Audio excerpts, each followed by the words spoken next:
કલ્પુસ home ટેસ્ટમાં તમારું સ્વાગત છે। આજે આપણે બનાવીશું વલિયારીનું શરબત।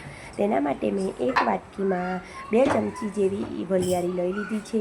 જો તમારે વધારે આ રીતે પાવડર કરીને સ્ટોર કરવો હોય તો તમે વધારે ક્વોન્ટિટીમાં પણ બનાવી શકો છો। 3 થી 4 મરી નાખી દઈશું, એક ઇલાયચી નાખી દઈશું અને થોડું એવું કાળું મીઠું નાખી દઈશું અને પછી તેને આપણે મિક્સર ગ્રાઇન્ડમાં સરસ એવો પાવડર બનાવીને રેડી કરી લઈશું।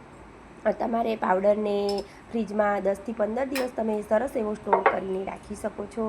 પછી તેને આપણે ચાળી લઈશું। ચાળવાથી આપણે જે વલિયારીના મોટા કણ હોય તે નીકળી જાય છે। આ રીતનો આપણે પાવડર બનાવીને રેડી કરી લઈશું। પછી એક ગ્લાસ લઈ લઈશું, તેમાં આપણે જે આ વલિયારીનો પાવડર બનાવીને રાખ્યો હતો તે નાખી દઈશું।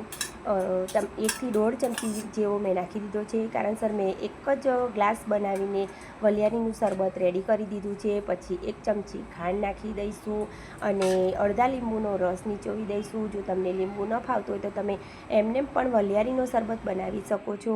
અને પછી સરસ એવું આપણે ઠંડુ પાણી નાખી દઈશું।